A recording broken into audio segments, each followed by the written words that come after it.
everybody, and thanks for joining me for another week of the Rec Poker Podcast. I'm your host, Jim Reed. You can find me as Bluffsterini in the home games. I've got the best job in the world. I'm the luckiest guy out there. I get to sit around here every week and talk to this wonderful panel of recreational wizards as we go through the world of the Rec Poker forums, hand by hand and post by post. So I'd like to thank our wonderful sponsors, website AMP and the Running Aces Hotel, Racetrack and Casino. And I'd also love to thank everyone on the Wrecking Crew that you can find out about by going to rec.poker/crew, or you can just open up your ear holes because you're about to hear from a few of them tonight. I'm Chris Jones. You can find me 5B5 on Twitter or 5x5 on the PokerStars home game. And I am John Somsky. I am Poker Geek MN everywhere. I'm Kim Kilroy. I am Fergie56 on the home game and PetVet or PetVet33 everywhere else. And I'm Radman50, and I'm Rob Wasserman. I'm Radman50 everywhere. We're joined tonight by Joseph, Stuart, and John, some premium members here at Rec Poker that I'm excited to have in the conversation. So let's jump right into it. Why don't we? It's Monday night. We're getting together to talk poker. We've pulled a hand from the Rec Poker forums, which are free to join and post in. I encourage everyone to do that. Head on over to rec.poker and sign up for a free account there. All it takes is an email address and a smile. And we are looking at a hand posted by the one and only Taylor Moss. And his question is this the time for a live read? So this is a hand from the 250 Saturday morning tournament at Canterbury Park. And Taylor says he's got some history on the under the gun opponent. His first impression is that they were a newer player, haven't seen them previously, and the way they acted just gave them this sense that they were a newer player. After the first two levels, someone sat down to his left and started chatting like they knew each other before. This new guy seemed way more experienced, so I started to reconsider what I thought of this specific opponent. Their tendencies. They've shown a relentless ability to bet. Seems like every time they play a hand, they're betting and betting big. We've only seen the showdown once, and the opponent had a straight flush. But worth noting on the straight flush hand, the villain flopped a pair, donk led flop, bet turn, and bet river after going runner for the straight flush. Onto the hand. So it's the 200, 300, 300 level. Villain's under the gun with 35K, raises to 900, which is 3 times the big blind. Button calls, heroes in the big blind with about 16K, and calls with 7 of clubs, 4 of clubs.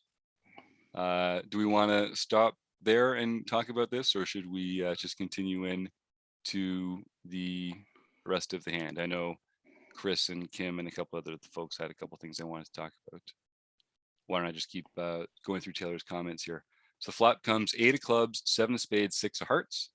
The hero, so we've got the 7 of 4 of clubs. So we've got the second pair, gutter ball straight, and a backdoor flush. We check, which I'm sure we're going to be doing most of the time here. Under the gun bets 1K, which is a pretty small bet relative to the size of the pot. Button folds, hero calls. The turn is the 2 of hearts, pretty bricky. The hero checks, under the gun bets 3.5. And this is the point that Taylor wants to talk about in the hand here. In this spot, it felt like make or break moment. I've got a pair, and opponent's range is full of overcards, and unfortunately overpairs as well. I consider a raise to deny equity from hands like ace king that could spike a better pair than us. Plus our hand has some sneaky backup equity versus a lot of their range. 7s, 5s, and 4s should all be good for us. So ultimately decided to just call because I thought there would be a decent chance of a check back on rivers given how strong our range looked with just a call here. If anybody wants to jump in, just unmute. Otherwise, I'll take us into the river here. 2 of spades, hero checks, under the gun bets 7K. So the comment here from Taylor is probably the only card that overpairs would feel comfortable still betting, because now they beat all of our 2-pair combos if we get counterfeited by the 2 here on the river. So the board is now 8 of clubs, 7 of spades, 6 of hearts, 2 of hearts, 2 of spades. Taylor counts out his stack. It's pretty much an all-in for me. He'd have some chips left, but only a fraction of the starting stack. This does feel like a very polarized spot for our opponent. So to me, it just comes down to how likely are they bluffing. and how likely do they go for value with their overpairs? I'm having a tough decision, and then it happens. I look over at my opponent because he's directly on my left. And because he's so close and he's looking down, I know he cannot see me staring over at his behavior. It's obvious. He's shaking. He's got a very fast pulse rate. My first thought, he's faking. He knows I was looking at him, so he started to act nervous. But the more I think about it, the more I think this is genuine. He can't see my eyes, and he was shaking as soon as I looked at him. Oh, how I wish I could have seen his reaction during the straight flush hand. Ugh. So we're left to make a big decision here. Can we call here? The bet sizing indicates polarized range, and our opponent's reaction only strengthens that view of mine. Do you call here? So that is the question. Kim, you won the race to unmute first. Do you call here, and why or why Do not? you want me to answer that question first or go back to the flop action? Ooh, whatever you like. I can answer that question first because it's something that I've talked about a few times on this. And that is when to decide when you're deciding whether to make a big river call or not. And it's the Ryan LaPlante trick. I knew you were of- going to bring up the Ryan LaPlante trick. That's a Yes, great one. because it's so important because this is what someone looks like when they're bluffing and when they have a big hand. They're breathing fast, they may be shaking, they're excited about a big hand, and they're nervous if they're bluffing. So you have to just sit and wait, and you have to wait 2 minutes. Because if they have a big hand, they can't help it, but their breathing just slows and they're just a lot calmer after 2 minutes. They can't, that's just part of the natural body's reaction. But if they're bluffing and they know you're watching them and under scrutiny, their breathing doesn't slow down and they're still really nervous after 2 minutes. So I've used that in live tournaments a few times. And when their breathing is slowed down and I've called, I've been wrong because I didn't follow it. And when their breathing is still really fast and I've called, I've been right. So I think, yes, I would call after 2 minutes if it hadn't slowed down and calmed down. And no, I would fold if after 2 minutes, the breathing had calmed down and the person looked not as nervous. I mean, that is one nice thing about facing polarized ranges, right? Is that they're binary essentially. So if you can exclude one, then you kind of have the other.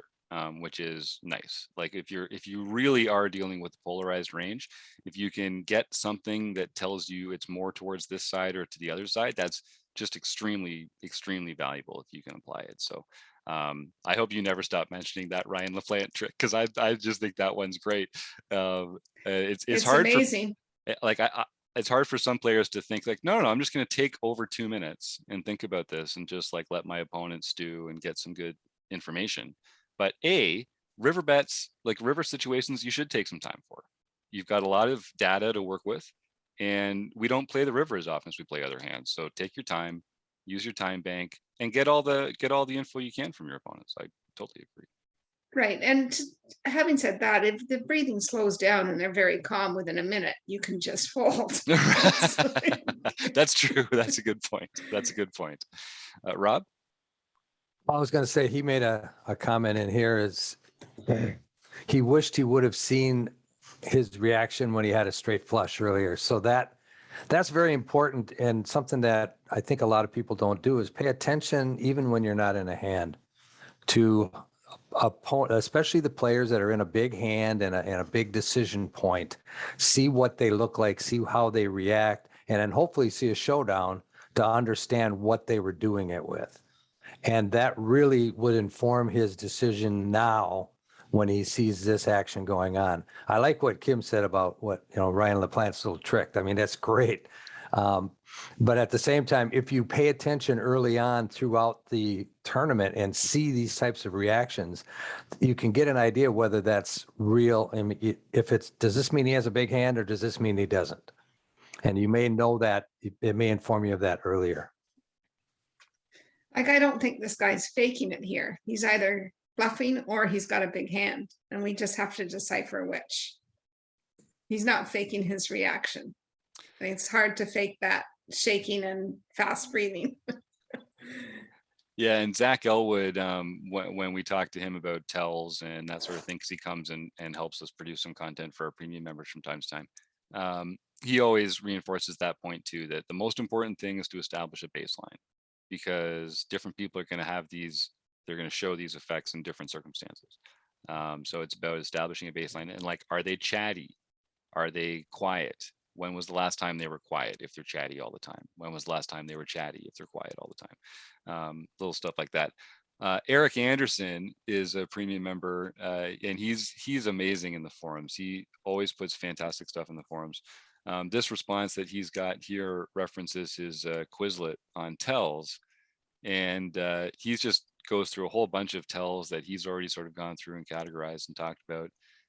But he makes the great point that my buddy flopped quads at our home game last week. He was shaking so bad he dropped his chips. It's like, yeah, because it's excitement and fear kind of expressed similarly, like Kim's talking about there. So being able to figure out which one it is, stuff like that can be really helpful.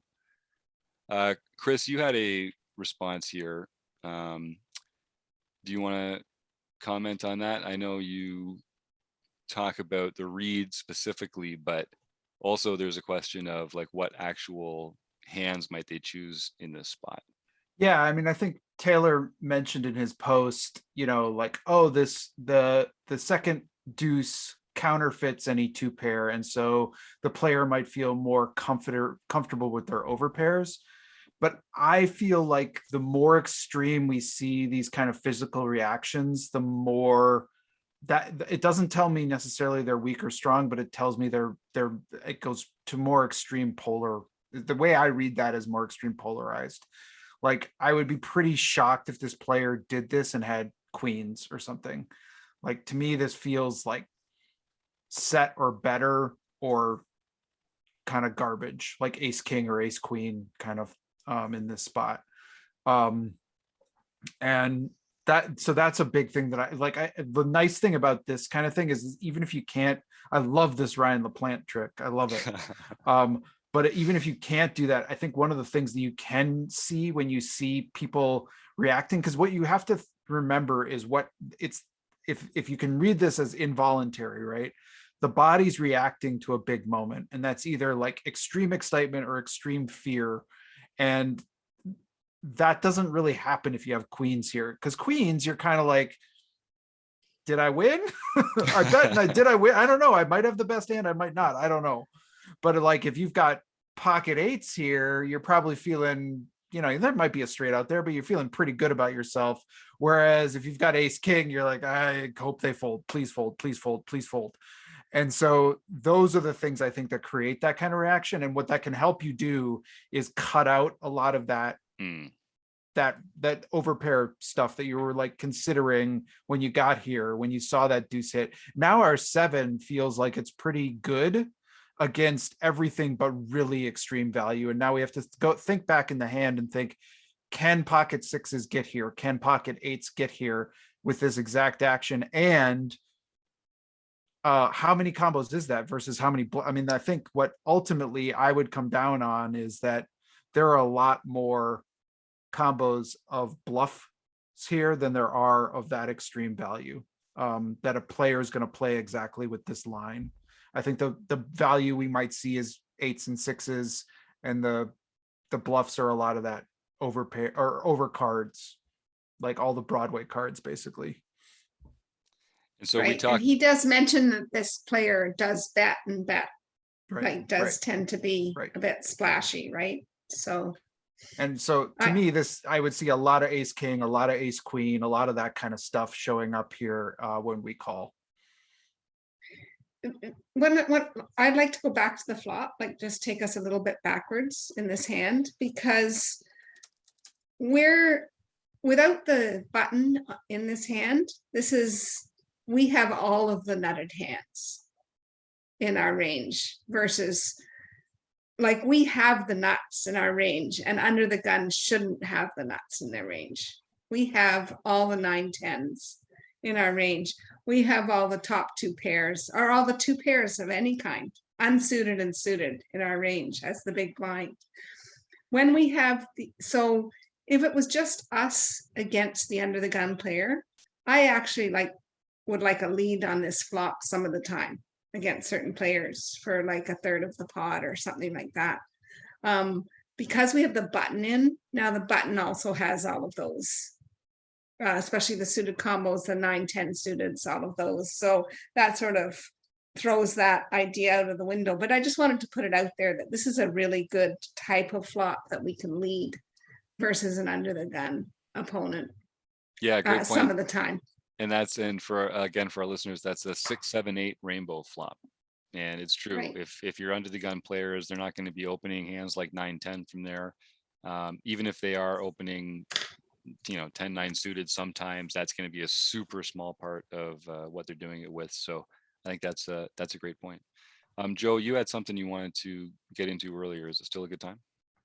Well, I guess so. I mean, I think that the one thing that I would say about, given that you identified him as potentially being somewhat newer to the game based on whatever the tendencies are, although that was halfway, he may not know what is a great hand, that queens may only be, and I think that slowing down of breath is going to happen a lot faster for individuals who know what they're doing. If he doesn't know what he's doing really, and there's some suggestion within how he bet the straight flush, that maybe he doesn't. Maybe he's just learned, somebody said be aggressive, and so that's what he does, and he's got enough money to do it.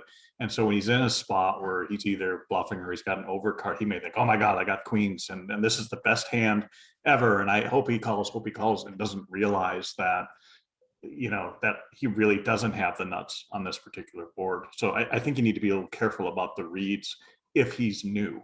If he's not so new, then I think it's more accurate. That's a great point, Joe, because we actually, a couple weeks ago, we did an episode with John, actually, who was here, talking about different levels and how the assumptions that you make about what level your opponent's on is really important when it comes to choosing the strategies to play against them. Like if you think that they're thinking on level 2, you want to be strategizing on level 3. But if they're only on level 1, then you're just going to out level yourself if you're up here on level 3. So I think that's right, because a lot of these, especially new players, they're like, I've got a big pair, this is a value situation. And so they're not even thinking about it in terms of being a bluff or yeah, well, you said it perfectly, Joe. I can't improve upon that. Right. One- What I just want to add to that, Yeah. Jim, that even when people think they're not bluffing, that they think they have a good hand, we only have a bluff catcher, so we're still folding when they're breathing slows, even if they're mistakenly thinking that Oh, their yeah. pocket aces are the bomb, right?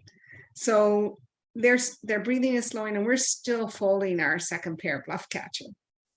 So because it's still a bluff catcher against that. So we're only looking for a live tell that tells us this player knows that they're bluffing. Right. Yeah, Joe, did you have something else there? It just that a newer player, it's just going to take longer too. I think it was a minute that Kim said was the time frame. Yeah, 2. 2 minutes. Sorry. Yeah. I'm not that far from my first tournament. It's only been about 2 years, and I can remember 3 minutes. I'm still, the bet's gone. We've gone an entire cycle. My heart's still pounding away, and I'm trying to just look cool sitting over in the corner. So you just have to be a little careful about that, but like the time too. But yeah, totally. And I think also one other note, I probably played 500,000 hands online before I entered my first live tournament, and I felt like a newbie at the table. My chip mechanics were terrible. I didn't understand things about how to handle the small blind, big blind dynamic, like all sorts of, if you just saw me playing, if you were observing me playing at the table, you'd think this was my first few orbits playing poker. But I think I actually had a theoretical understanding, maybe an edge on the table, but I was clearly like a newbie there. So that is something as well, I think, and people can kind of identify themselves like that. I remember one time this guy across from me was really having trouble like getting his chips in, but he said to his buddy halfway at the end of the hand, he's like, well, I was, drawing 4.5% on the turn. You're like, why not, right? And I'm like, oh, okay, so you're an online player. Yeah, Rob. Well, a lot of times too, an online player, when you're sitting there in your underwear playing poker online, you can do anything you want and no one's going to see you. Right. Whereas when you're sitting at a Right. poker table, live table, all of a sudden you've got all of these people that are looking at you and could react to what you do. And so you want to look cool, right? You don't want to look like an idiot. So that could make you very nervous too. If you're bluffing and they call you, you could, even though it's a good bluff, you could be very nervous because you don't want anybody to know that you're bluffing. You want the guy just to fold. I bluff, that's great, but I don't want everybody to see me bluff. Whereas online, you don't care. Yeah, it's true. It's true. And you don't have to drive home when you're playing online either. So that does matter. Well, why don't we take a couple minutes here and just, since this is sort of about live tells and how they impact the game. Chris says, I've got to the point where I like looking like an idiot at the table. Yes, exactly. That's how, that's your evolution into sharkdom. Exactly. Now you start getting underestimated at the tables. That's exactly what you want, Chris. Why don't we take a couple minutes and just talk about some live tells that we've experienced or that we've given off ourselves, or what we think generally things mean strong or generally things mean weak. Yeah, Rob says he waits to shuffle chips until the third level. Yep, exactly. There you go. Talk about like some false tells or something like that. So anyone can just unmute and get in if they're interested. Sometimes I think of like timing tells, that kind of thing. John? For me, the biggest difference is whether the opponent knows they're being watched or whether they think they are not being watched. If they know they're being watched, then usually the tells are reversed. If they really put the chips into the pot with authority, that tends to mean that they're weak. If they tend to put them, just like they don't want to disturb the pot, or if they just barely touch the table and put them in there, then they usually will have a monster, as long as they are aware that they are being observed. However, if they're not aware they're being observed, then everything will come through more honestly. Like if you're pretty sure they don't know anyone's watching and you see them grimace, that means they didn't like whatever happened. Another thing is if they stare at the flop or when the turn card comes for an exaggerated length of time, that usually means that they're unhappy with it. And they are in their mind mentally going with, how could the poker gods put that card out there? That's not what I wanted. And these are generalizations. In any specific case, they may or may not be true. But there are things that I have found generally to be useful. We got a couple comments in the chat here. Keith says, years ago playing blackjack tournaments, I would take Tylenol right before a tournament so my hands wouldn't just shake all the time. There you go. That's cool. And Kim says, hey, sometimes handshaking is just a hangover. Go with the breathing tell.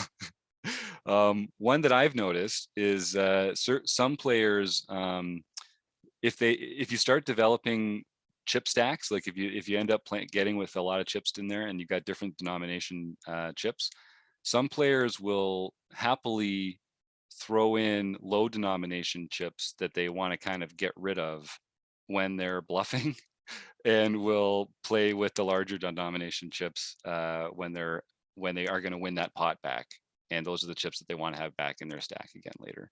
So that's obviously is not always true, but if someone is typically betting with 1,000 chips and then they put in like a 3,000 bet with 500 chips, as Kim says, more chips look scarier too. So sometimes that can be a way to kind of like strong is weak, weak is strong kind of thing as well. And I do want to say, when it comes to tells specifically, we talk about this all the time, these should really only be tiebreakers. What you should be using to make your decisions are a sound fundamental understanding of math and ranges and player types. And then if you're having trouble, like Andrew Brokus talks about having 3 buckets of hands: monsters, draws / air, and medium strength hands. And if you can eliminate one of those kinds of hands, then usually your job as a poker player is going to be much easier when it comes to ranging your opponent. So mostly we're in the elimination game as poker players. And these are, tells we should really just rely on them as kind of like a tiebreaker when you're having trouble deciding which bucket you think your opponent's in. Chris? I think, I mean, you mentioned timing. I think timing is such a big one. When people, so there's like two kinds of fast bets. There's like the fast bet where it's like, I don't have much of a decision here. And that's like, they just make the bet. And that's to me, like a evidence of like the Andrew Brokos condensed range. Like they don't have much of a decision whether to raise or fold. It's just like, I'm always kind of going with this. It's an easy decision. It's a middle of the road hand. But when it's super fast, when it's like beats you into the pot, like it's like faster than fast should be, really.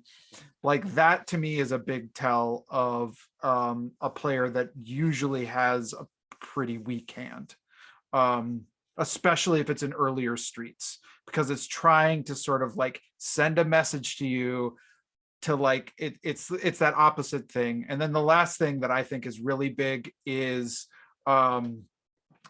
this is a Zach Elwood one, but that I have seen, if you let people and you get a talker and they have speech that's diminishing the strength of their hand, but in a way that is sort of like, well, I don't have quads here, or like those kinds of like, I hope you don't have quads.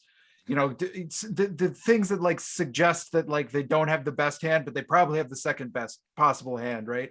That it's those kind of like speech things that I think are usually pretty reliable, at least with players who are, maybe not that self-aware.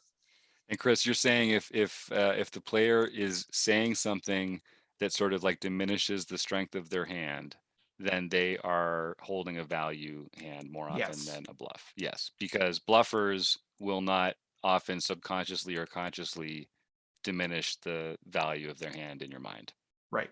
Yep. And so they're basically, they're trying to convince you that, well, I don't have the absolute goods here. So, but you can't beat me still. Is basically what they're saying. That's the subtext. So would you ever, in that spot, if you were Taylor, would you ever initiate conversation with that person? Would you ever try to get, ask them a question? I've heard that you ask a question, kind of a question that has nothing to do with the hand. Yeah. And just to try to get his reaction. I mean, is that something that you could incorporate into your, other than waiting for 2 minutes? Yeah, I've never done that. I know that people do that effectively, right? Where they ask him like, yo, so, what's your favorite fast food restaurant or something, and just get them to be like, and if they can naturally quickly answer, it's Arby's, then maybe they're feeling more comfortable. And if they're kind of like, just, like you're like, okay, they're nervous. I've never done that because I'm just not as comfortable with being like the speech play guy. But yeah, no, I've heard that can be a tactic you try if you're comfortable doing it. That's one thing that Brad Booth used to say. He would go up to some, his favorite question to ask in those types of situations was, have you ever seen a baby pigeon?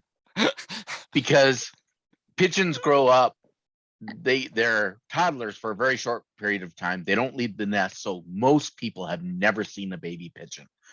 So that will and it'll be out of the blue, total non sequitur. And the thing is if I were to ask that question, I wouldn't know how to evaluate the results. It's kind of like getting a lab result test at the doctor and they give you a number. It's 45. Okay, what is that? That's meaningless unless you understand how to interpret it. That is a great point though, because what you're really trying to decide is how comfortable is my opponent. And so anything that you can elicit from them that's going to sort of, that they should normally be able to do like in a natural and comfortable way, that's going to be an indication. And this is really the prime spot when someone has shoved and the action's on you, you're the only person left in the hand. Like, okay, this is your time. Mystery player who's listening to this, this is your time. Take as long as you want. You're facing an all-in shove. You can ask them questions. You can talk about your own hand as much as you want. There's nothing prohibited at this point, because the only action that's left is yours. So ask your opponent questions, wait, gauge their response, do anything you can that'll be helpful. Yeah, Chris. I'll give you one more too, which is like if you're playing against the beginner we're talking about, that level 1 player, and you get the like sigh, exasperated shove, like just fold, like Yeah. fold, like instant fold. Like that is like the most dead giveaway tell that has ever been on the earth. Yeah. Either that or the statement, "Oh, I guess it's time for me to go home now." You Yes, beat me yeah, to it. That's yeah. I'm out. Yeah. All You're right. in. I guess this is my hand, everyone. You know. Yeah. I'll also give the big head shake on the river card, like Yeah. when that river card comes in, and then you get the shove over your back. Yeah. or Yeah. whatever. Yeah. That's right. That's right. That's funny. Yeah. And so I guess, and the one thing that it does kind of, it starts with a lot of weak means strong and strong means weak, but those can be kind of easy for people to start faking. If so, it all comes down to, again, just with the rest of poker, what level is your opponent on? Are they on the level of just used to playing online like me and just like smiling or frowning naturally according to the action? Here, Joe, did you have something there? Yeah, well, if you look at some of the neuroscience literature, particularly in terms of when people are thinking things through, what they can't do is they cannot speed up their thought process. So if you look at the concept of going through a swing in your mind, like imaging it, or it actually takes the exact same amount of time to go through that, regardless of whether you're thinking about it or you're doing it. And when you look, comparing that to when you look at Elwood's books, that's actually one of the things that's the hardest to fake. It's like if you're thinking through your decision process to decide how you're going to bet, you can't actually speed that up. You have to kind of go through it. And the faster that they are, that means they don't have to think about it. So it's one of the ones that you actually can't reduce down. That's cool. I love it when we get to bring in some hard science on the side of this, because so much of the live tells are so sort of like anecdotal and very unscientific, but that's great. It makes perfect sense to me too. Anybody else, any tells or fake tells or anything like that? Doesn't look like it. Well, then we're just going to wrap this baby up. So that means I get to thank our wonderful friends, Website Mark at Website Amp, and of course, Running Aces Hotel, Racetrack, and Casino. Thanks to Taylor Moss for writing that one in there. And thanks to Rob, Kim, Joe, John, Stu, Keith, John, and Chris, and you, the listeners. Uh-oh.